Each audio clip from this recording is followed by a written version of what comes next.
Por lo demás, hermanos, os rogamos pues y os exhortamos en el Señor Jesús, que como habéis recibido de nosotros instrucciones acerca de la manera en que debéis andar y agradar a Dios, como de hecho ya andáis, así abundéis en ello más y más, pues sabéis qué preceptos os dimos por autoridad del Señor Jesús, porque esta es la voluntad de Dios, vuestra santificación, es decir, que os abstengáis de inmoralidad sexual, que cada uno de vosotros sepa cómo poseer su propio vaso en santificación y honor.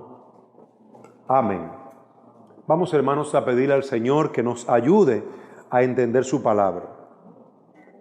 Oh Dios y Padre nuestro, queremos implorarte que tú nos bendigas y sustentes, que tu Santo Espíritu se pasee en medio nuestro y tú te glorifiques ministrando a nuestro corazón. Ayúdanos, Señor, que tu palabra en nuestras almas sea santificadora, transformadora, regeneradora, cambiando lo malo por lo bueno, ayudándonos en el temor a Dios a vivir piadosamente, cambiando y transformando todos aquellos hábitos de pecado para vivir en santidad delante de ti. Es en el nombre de Jesús que te lo pedimos. Amén. Apágalo, por favor. ¿Está apagado? Ok. Bien, amados hermanos, vamos a continuar con el tema las evidencias visibles de la santidad. Las evidencias visibles de la santidad.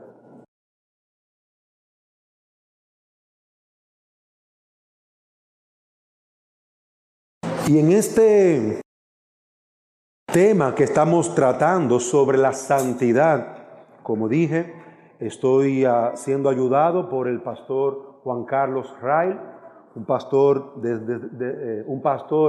que fue un siervo de Dios en los 1700, en la que estamos aprendiendo junto con él este tema práctico de lo que es la santidad en la vida del creyente.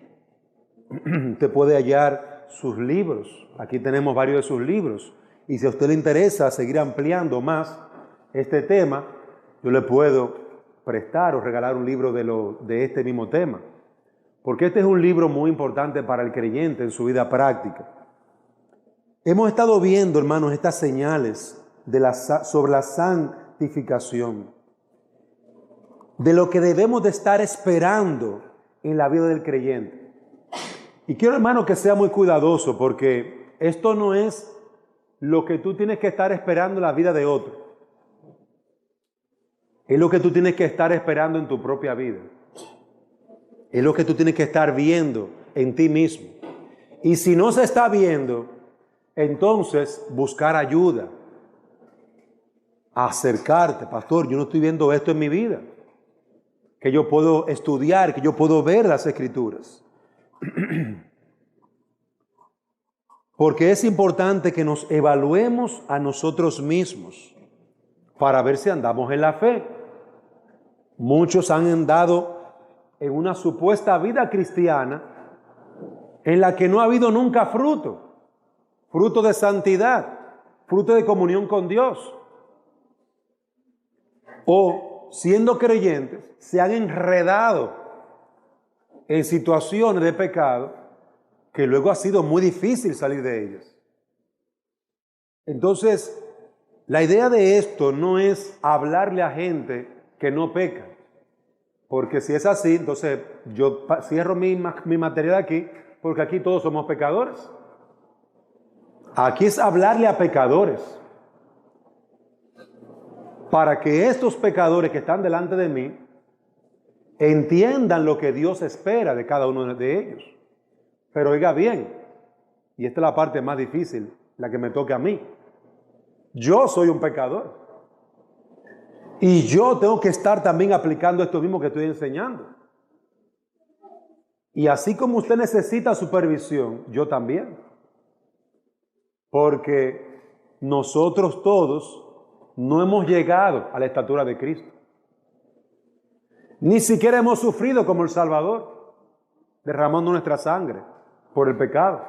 Entonces, aquí todo el mundo está aprendiendo y necesitamos entender eso. Este tema no es para que usted se convierta ahora en un acusador de los hermanos, como lo hay muchos en la iglesia. La iglesia a veces se llena de gente que son acusadores. Ah, yo escuché ese mensaje. Sí, pero fulano no lo está cumpliendo. Y señalamos con el dedo al que no lo está cumpliendo. Cuando en realidad lo que debe estar pasando es, ¿lo estoy yo cumpliendo? ¿Vivo yo de acuerdo a lo que la palabra de Dios enseña? Porque es muy fácil, hermano, murmurar, reunirse en un grupo y hablar de fulanito de tal, de fulanita de tal que no se viste bien. Parece muy piadoso. Ay, manita, manito, tengo que decirte algo. Y soltar un chisme, una murmuración contra otro. Parece piadoso, pero no es piadoso. Eso es pecado. Entonces, este tema, y lo digo porque he hablado, ya este es mi quinto mensaje, este tema no es para usted destruir la iglesia, es para usted evaluarse. Y claro, si usted es tan santo y libre de pecado, usted va a terminar matando a los otros, y destruyendo a los otros, y criticando a los otros, y destruyendo la iglesia. Y de seguro usted no es un cristiano si hace eso. Este tema es para que cada uno se evalúe y diga, ¿por dónde ando yo? ¿Qué necesito seguir trabajando? Así que, amados hermanos, habiendo dado esta importante aclaración, la evidencia visible de la santificación. Nosotros vimos la semana pasada cuáles no son las evidencias. Mucha gente llega a la iglesia pensando que es cristiano y su vida no habla de que es cristiano, porque su manera de actuar y de vivir dice claramente que no es. Hoy vamos a concentrarnos en cosas que sí son. Y quiero en primer lugar que usted note que la santificación auténtica se muestra por un respeto, honra continua, habitual a la ley de Dios. Una persona creyente que ha creído en Cristo, que ha sido perdonado de sus pecados, honra, respeta la palabra de Dios y hace un esfuerzo para obedecerla. Hace un esfuerzo continuo, habitual, para obedecerla. Y quiero aclarar esto. Honrar la palabra no es, ay, mira, yo respeto la Biblia, yo no hablo mal de ella. Eso no es honrar la palabra. Cualquier persona respetaría, yo respetaría hasta un libro de sociales o un libro de matemáticas, si es de un hermano de aquí, yo no lo rompo, yo lo respeto porque es de mi hermano. No es a eso que nos referimos. En estos días estábamos predicando la palabra por los lados de ahí de donde la hermana Yami, y había una persona que estaba bolo, pero el pobre estaba que no podía ni ensartar, arreglar ni una goma. Y el hombre, todo el mundo se queda mirándolo así. Yo seguí predicando porque el hombre se quedó como medio oyendo y medio tambaleándose. Bueno, yo seguí predicando, el hombre está tranquilo, no está tirando piedra. Bien, terminé de predicar. Y entonces el hombre tenía un problema. Él se paró delante de mí porque me quería pedir ayuda, pero como me vio predicando, él no me molestó. Esperó que yo terminara de predicar. Luego me dijo, mire, ayúdeme que tengo un problema aquí, que la goma, que se me salió la goma. Y yo, bien, te voy a ayudar. Voy allá Y efectivamente, ¿verdad? Y lo que necesitaba era un alambrito para amarrarlo, pero el pobre estaba tan bolo que no encontraba el hoyito, el alambrito. Y nada, yo le amarré su cosita y me dio las gracias y me dijo, mire, yo respeto la palabra de Dios, yo no lo molesté, pues yo vi que te estaba predicando. Hermano, y eso es respetar. Ese hombre me respetó y respetó la palabra, es verdad. Pero no es a eso que yo me refiero. No es a eso.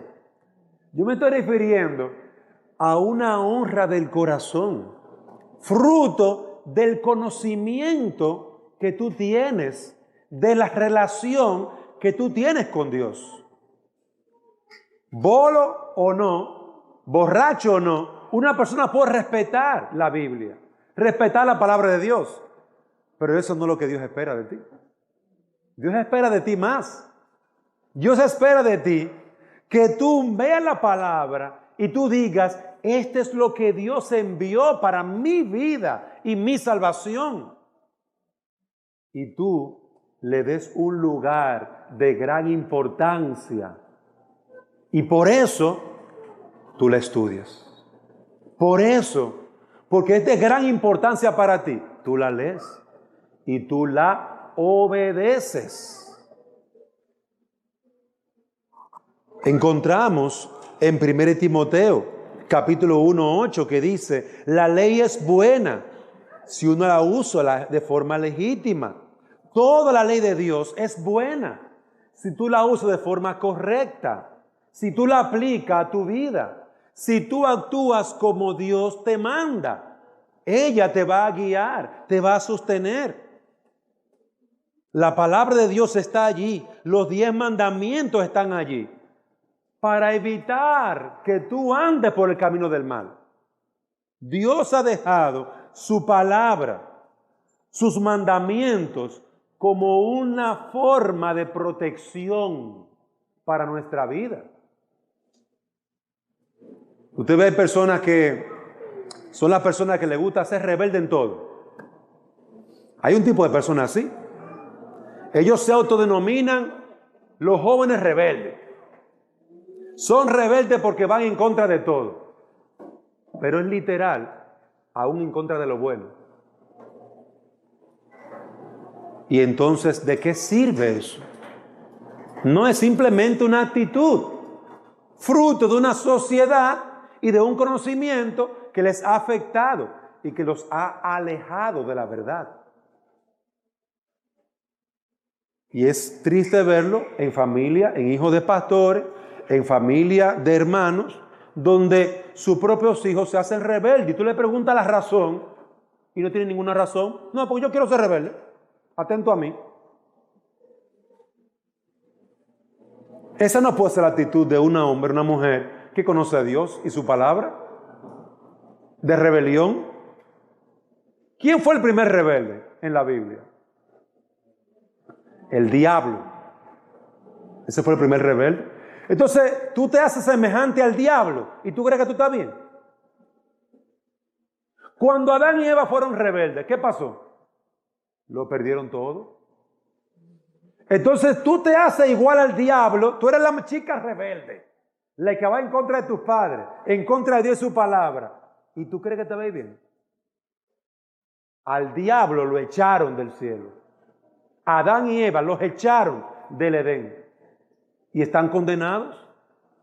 Todo hombre y mujer rebelde ante Dios es un hombre o una mujer condenada por la eternidad. Entonces, usted quiere ser rebelde, sea rebelde a lo malo. Yo voy a hacer bien, yo voy a hacer el bien. Yo voy a glorificar a Dios. Oiga bien, eso realmente es ir en contra de la corriente. Porque en este mundo de oscuridad y de pecado, la rebeldía es contra Dios y su palabra. Es hacia allá que va la rebeldía. La rebeldía contra la autoridad, contra tus padres, que te dieron comida, que te cuidaron, que te dieron ese tamaño. Y ahora tú quieres ser rebelde a los que te han amado y cuidado. ¿Por qué hay que ser rebelde? Yo quiero ser igual a todas mis amigas. Oye bien, cuando termines tan mal como todas ellas, recuerda que fue tu decisión seguir el camino de todas ellas. No se te olvide. Porque después de la rebeldía, entonces viene la autocompasión. Ay, yo el pobre, me pasó eso. Y entonces la culpa, ¿de quiénes son? No es mía, la culpa es de otro. Querido hermano, la santidad tiene que ver con la palabra de Dios. Tiene que ver con someterme a Dios. La rebelión, la impiedad hacia Dios y su palabra termina en un solo camino, la condenación. Ahora, usted no se puede imaginar cómo un día que sucedió a un estudiante, que yo estuve presente ahí, cuando esa persona se paró en la universidad con unas 60 personas allí, un aula grandísima, casi un auditorio, un profesor allí. El profesor le pide a sus estudiantes que se paren y digan su nombre. Y esa joven se para y dice: yo soy María, voy a decir inventar un nombre, María Altagracia Núñez, y yo soy cristiana. Esa fue su presentación. Y todo el que estaba mirando para el cielo hizo así. Más de 40 personas, unas 50 personas. Y ella trajo toda la atención porque ella no era como los otros. Mientras todos los que estaban ahí no amaban a Dios, eran rebeldes a su palabra, ella dijo: yo amo a Dios y obedezco su palabra. Eso, hermano, ir en contra de la corriente. En un mundo de pecado, levantar la bandera del evangelio, hay que tener valor. Hay que tener valor. Y a eso es que nos llama el Señor.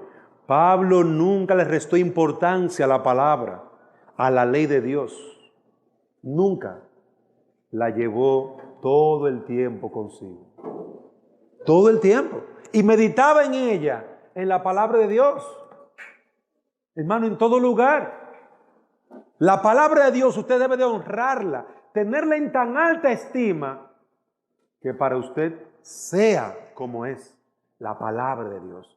Esto es lo que Dios me ha dicho a mi alma. Y por eso yo instruyo a mis hijos en el temor de Dios. Por eso yo guío. Le digo a mi varón: óyeme, sé un hombre como este, míralo. Le digo a mi hembra: mira a mi hija, mírala. A esta mujer. ¿Qué valor se necesita para hacer esto? Es coraje lo que se necesita. Porque realmente se necesita. Para vivir en este mundo de pecado, con la palabra de Dios, se necesita valor. Porque todo el mundo va en contra de Dios y su palabra. Pero mírenlo, ¿a qué edad están teniendo las niñas, las jovencitas, hijos? 14, 15, 16. ¿Por qué tú no estás en ese mismo camino? En ese paquete de muchachas así. Porque tu papá y tu mamá te han cuidado. Porque ellos tienen en su corazón la palabra de Dios. Y no te ha ido con mayores desgracias, porque la palabra de Dios guía a tu familia. Es por eso. Miren cómo la palabra de Dios protege a nuestros hijos, aunque no sean creyentes. Por eso, amado hermano, la vida de santidad nuestra no se va a ver porque tú digas aleluya, gloria a Dios. La pregunta que Dios te va a hacer es: ¿qué tú hiciste con mi palabra? ¿La creíste? ¿La obedeciste? Mi vida se va a notar. Hermano, usted no se puede imaginar. Yo soy un hombre, mire, hay gente que le dice: a mí se me subió el orgullo, se me subió el apellido. Cuando uno llena de ira y cosas. A mí no solamente el apellido, hermano, se me subía. A mí se me subía el nombre completo. Pero cuando uno va a la palabra de Dios, y la palabra de Dios me confrontó y me dijo: eso es orgullo, Dante. Tú eres un orgulloso. Y oiga bien, cada vez que usted le falte el respeto a alguien, maltrate a alguien, por su bocota, por su orgullo, porque se le subió el apellido, usted le va a tener que pedir perdón. Eso para mí fue de lo más humillante. ¿Y cuántas veces tuvo que hacerlo? Cuántas veces se te suba, lo vas a tener que hacer. Eso trató con mi alma. Porque Dios me confrontó con mi orgullo. Porque el orgullo no está solo. No, está muy mal acompañado el orgullo. Pero ¿qué me ayudó a limpiar y a tratar con eso? Y aún no es que estoy libre de eso. No es que estoy libre de eso. Pero ¿qué me obliga a mí a tratar con mi pecado? Es la palabra. Al no separarme de la palabra. Al honrar la palabra. Al obedecer la palabra. Hermano, y eso es lo que cada uno de nosotros tiene que estar luchando. Por eso yo veo una debilidad en un hermano mío, una hermana, en la fe. Y yo oro por él, oro por ella. Yo no me pongo a criticarla porque es que yo cojeo del mismo pie. Yo soy débil, tal vez en otra área, o tal vez en esa misma área. Pero ¿qué me ayudaba a mí a santificar y fortalecer mi alma? Es la palabra de Dios. Obedecer la palabra, hermano, es más difícil. Es muy difícil. Más que la desobediencia misma. Porque tú vas en contra de tu propio corazón engañoso. Pero en segundo lugar, amado hermano, la santificación auténtica se ve. ¿Cuándo? Cuando tú haces un esfuerzo habitual por hacer la voluntad de Cristo. Cuando tú estás luchando para de manera práctica obedecer a Cristo, ser como Jesús. Hermano, tenemos 4 evangelios, 13 epístolas del apóstol Pablo y otras epístolas universales, en la que nosotros tenemos allí tanto material para conocer a Jesús y hacer lo que Jesús hizo y vivir a la altura de lo que Él enseñó. Tenemos allí los evangelios, Mateo, Marcos, Lucas y Juan, que tenemos que estar leyéndolo para poder conocer cómo el Señor habló a la multitud, habló a sus discípulos, cómo Él vivió, hermano, en esta tierra. Si usted no sabe qué hacer con su ira, vaya a la palabra. Vaya a la vida de Jesús en los 4 evangelios. Y usted podrá ver claramente. Juan 15:14 dice: vosotros sois mis amigos si hacéis lo que yo os mando. Vosotros sois mis amigos si ustedes hacen lo que yo les mando. Y uno de los mandamientos que Jesús le dio a sus discípulos fue: ámense unos a otros. Pedro preguntó: Señor, ¿y hasta cuándo voy a perdonar a mi hermano? Bueno, eso es parte del amor, ¿verdad? Perdonar. Señor, lo voy a perdonar hasta 7. Y Jesús le dijo: no te digo hasta 7, hasta 70 veces 7. Jesús nos está dando una medida donde no hay medida. Siempre tenemos que estar dispuestos a perdonar. A perdonar. No convertirnos en aquellos que estamos persiguiendo a los hermanos. Reinita pegó contra mí y yo persigo a Reinita por todos lados a ver si va a pecar contra otro. Y le digo a Ledin, cuidado que el Reinita puede pecar contra ti. ¡No! Estamos llamados a amarnos, a perdonarnos unos a otros. Eso fue lo que el Señor mandó. Y miren cómo Jesús se lo dijo a Pedro. Hasta 70 veces 7.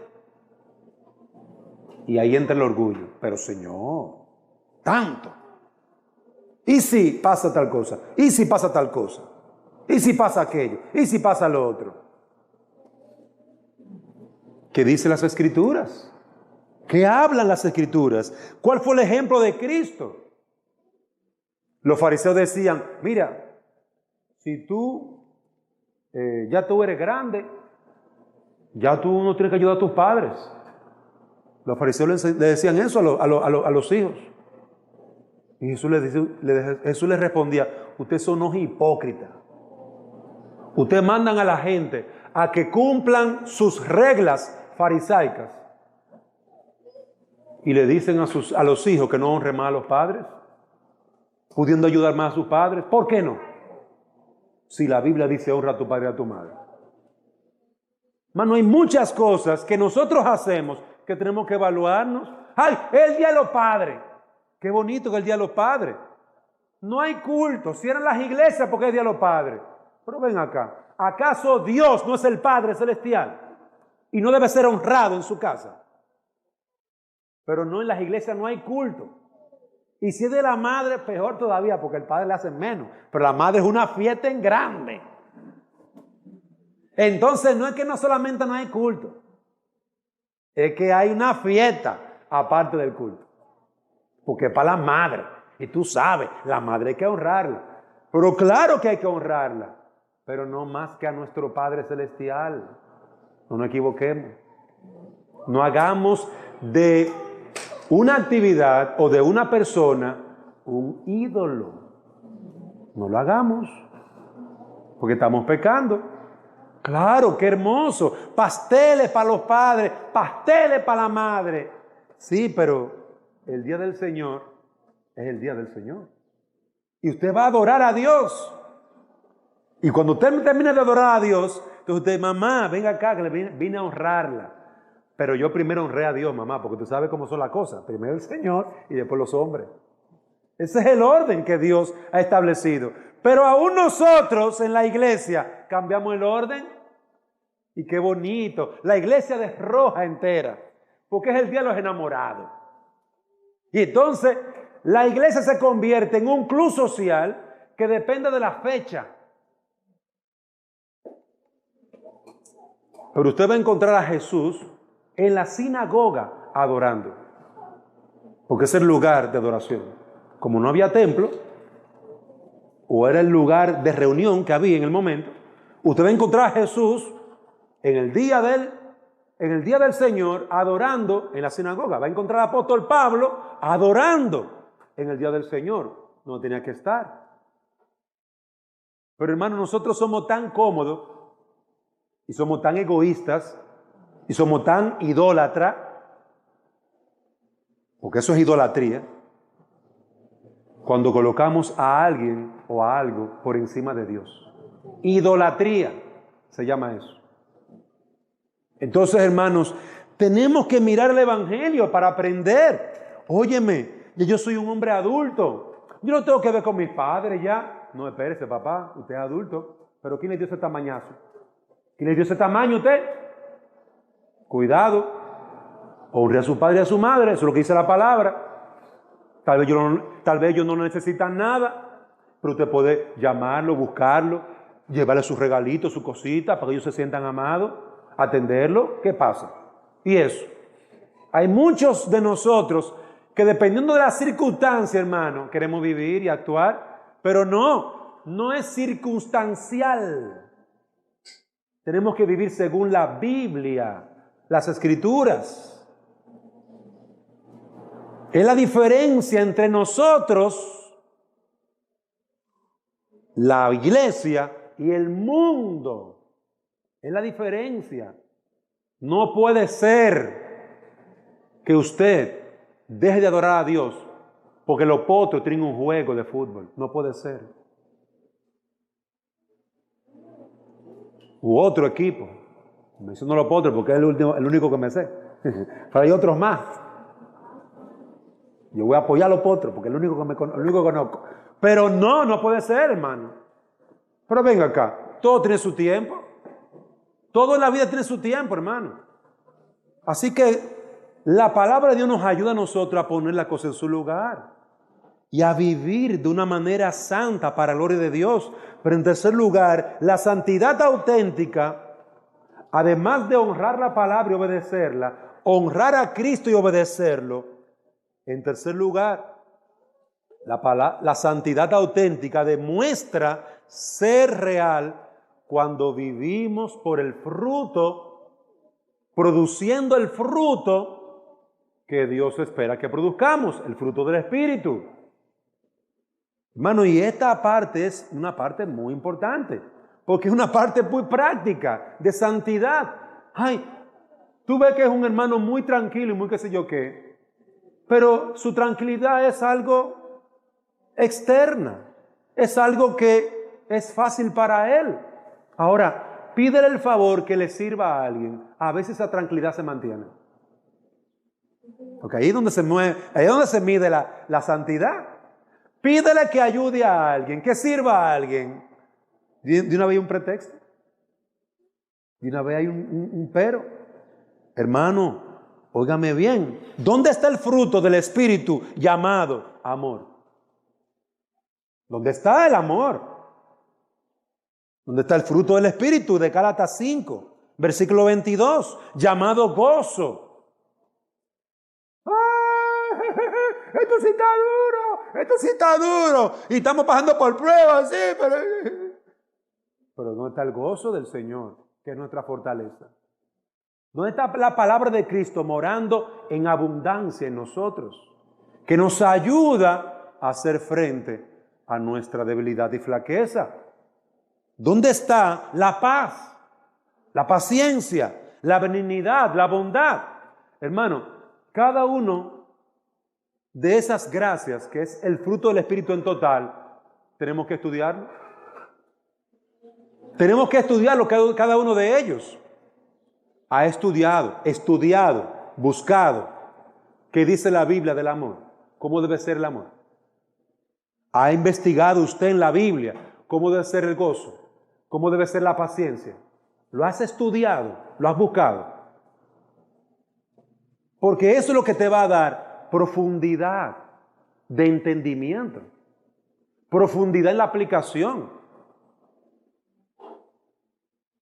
Usted sabe lo duro que es mostrar amor cuando la persona está enferma y esa persona enferma usted tiene que servirle así.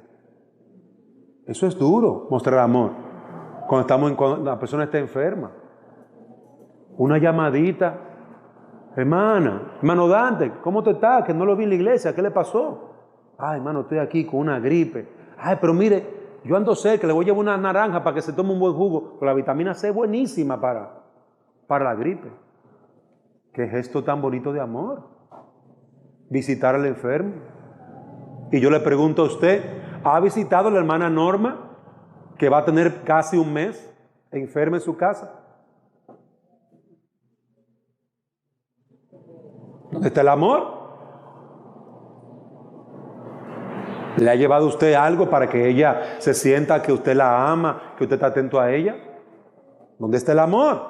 ¿Ha visitado, ha orado por Dailin, que han estado en un proceso de operación? ¿Dónde está el amor? ¿Ha ayudado a un hermano o una hermana aquí necesitado? Su servicio, su abnegación. ¿Dónde está? Hermano, el fruto del Espíritu es visible. La santidad es visible. Se ve en una vida de amor, cuidado, atención, dominio propio, servicio. Yo alabo a Dios cuando veo a algunos hermanos que han sido abusados por otro, menospreciados por otro. Ellos se han mantenido con dominio propio. No han pagado mal por mal. Yo alabo a Dios. No ha dado un mal testimonio a ese hermano. A pesar de que se le ha abusado, de que no se le ha pagado, de que no se le ha ayudado, como era necesario, obligatorio, han sabido mantener un control para no dar un testimonio malo del Señor. Eso es dominio propio, eso es el fruto del Espíritu. Hermano, el fruto del Espíritu es visible. ¿Cuán dispuestos estamos a dejar nuestra ira y nuestro enojo, a dejar nuestra rebeldía para ser obedientes? ¿Cuán dispuestos estamos? Hermano, la rebeldía no es solamente con tú hablar mal, es con tú no hacer lo que debe de hacer. Eso también es rebeldía. Por eso, amado hermano, cada uno de nosotros tiene que examinarse. Para esto estudiamos la palabra de Dios, para aplicarla. Es para eso que estudiamos la palabra de Dios. Es que esto es para la vida práctica. Tú puedes ser un hombre santo, un estudiante santa, un abogado santo, un vendedor santo, que practique el fruto del Espíritu, que obedezca la palabra de Dios, que sea un cristiano. Tú no tienes que esperar a ser un viejito. Ay, yo voy a ser como el pastor Lande, cuando tenga 48 años yo me voy a convertir al Señor. No. Hubiera yo querido que Dios me hubiera salvado cuando estaba como Lucas, pequeñito. Hermano, es impresionante lo que dice la Biblia. Yo no sé si eso significa, y creo, tal vez, pienso que sí, necesito realmente estudiar esa parte. Bueno, no lo he estudiado así como con tranquilidad, buscar otro texto, pero Juan el Bautista, desde el vientre de su madre, fue lleno del Espíritu Santo. Juan el Bautista, desde el vientre de su madre. Hermano, es una gran cosa. Es una cosa pequeña. Cuando él escuchó, estando en el vientre de la madre, los niños escuchan, ¿usted sabía eso? Cuando María, la madre del Señor, saludó a Elizabeth, la mamá de Juan el Bautista, el niño en el vientre, lleno del Espíritu Santo, saltó de alegría. De eso dan testimonio las Escrituras. Lleno del Espíritu Santo. Entonces, hermano, quiera Dios que cada uno de nosotros seamos tan llenos del Espíritu Santo, que no tengamos duda y que sea evidente el fruto abundante en nuestras vidas. Y en último lugar, amado hermano, la santificación auténtica se muestra al mortificar el pecado. Tenemos que mortificar el pecado remanente, ese pecado original que aún queda allí neceando, porque es un necio. Cristo lo venció, Cristo le ganó, y el pecado original sigue molestando, insinuando, queriendo que tú vuelvas para atrás, queriendo que tú vuelvas al mundo, a revolcarse otra vez en el pecado, a vivir impíamente, ofreciéndote cosas que no puede cumplir, pero te lo ofrece. El propósito de Dios es que seamos santos. Filipenses capítulo 4, versículo 3. La voluntad de Dios es vuestra santificación. Para eso, hermanos, tenemos que mortificar el pecado. Romanos capítulo 13, versículo 14. No proveáis para los deseos de la carne. No proveáis. No cedas a los deseos de la carne. No cedas a la tentación. No cedas. Y es una de las luchas, hermano, oiga bien, en este mundo donde casi para todo utilizan el mal, para todo. Usted ve a veces hasta los padres que utilizan a los hijos. Los padres en vez de estar trabajando y proveyendo para sus hijos, los utilizan para pedir. Padres, ¿por qué ese papá no trabaja? Esa mamá no vende tortillas, no vende fruta, vegetales, venda algo y no ponga a su hijo a pedir.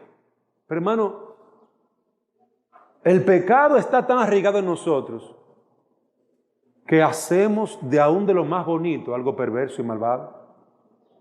Todo creyente está luchando contra el pecado en su corazón, un pecado remanente. No ceda, mortifica el pecado. No proveamos para los deseos de la carne, huya. Y esto es algo en lo que yo lucho también.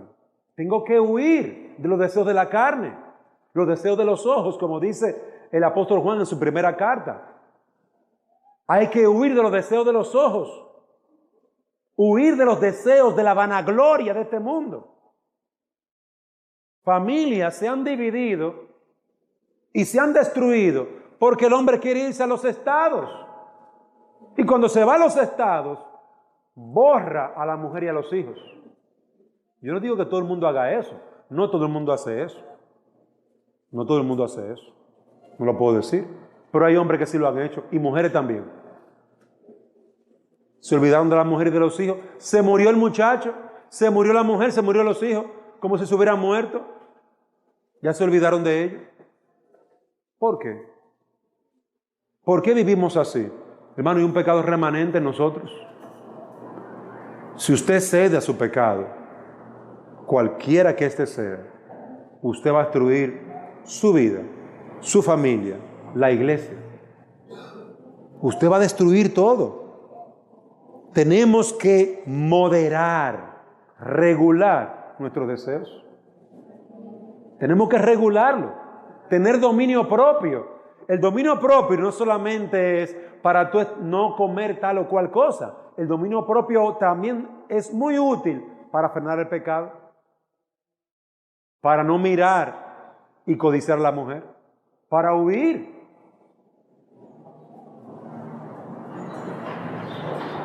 Para usted no ceder a hablar de más. Para usted tener control de lo que piensa y no decir todo lo que piensa. Para usted no maltratar al otro.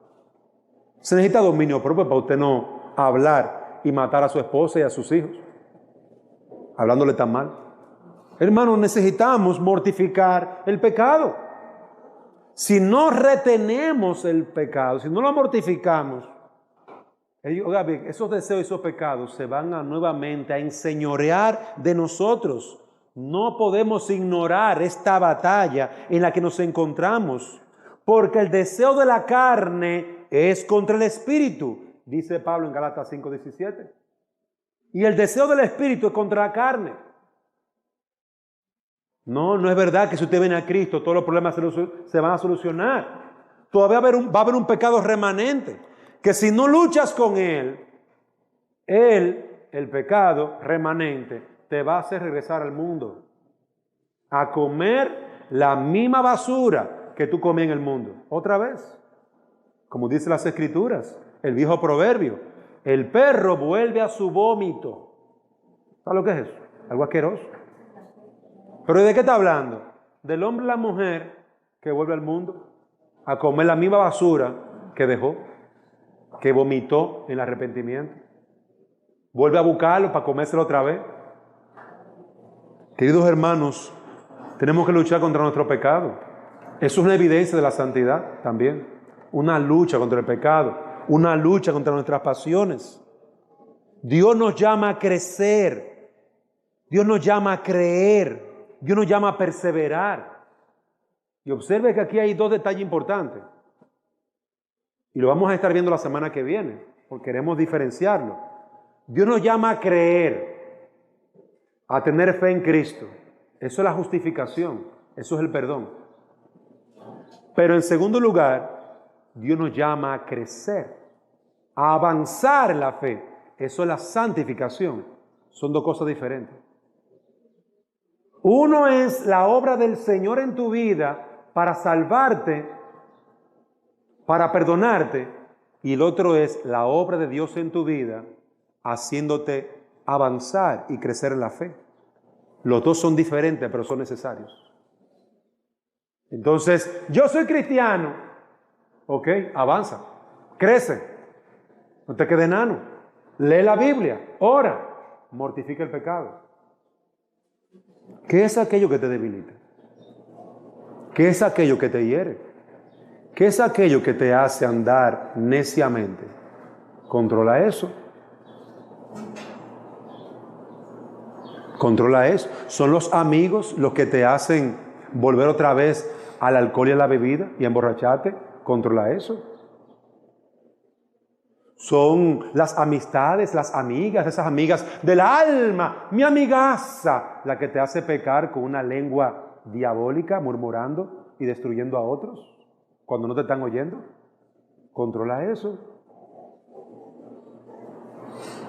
Es la segunda mirada la que te lleva a mirar a la mujer de tu prójimo y codiciarla.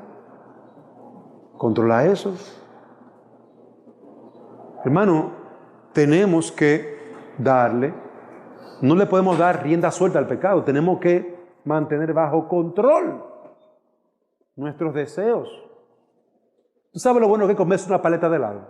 Eso es bueno, una paleta de helado. Y más a esta hora y con calor. Pero si usted se come 100 paletas de helado, a usted hay que llevarlo al médico.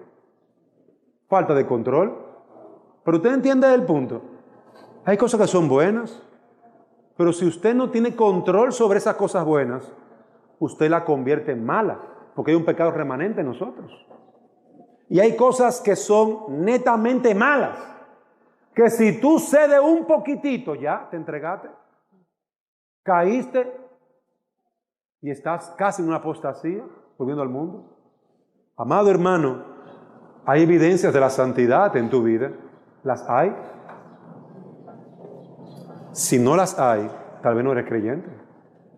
Y si eres creyente, siéntate con seriedad para confesar tu pecado a Dios, para clamar a Cristo en arrepentimiento y fe.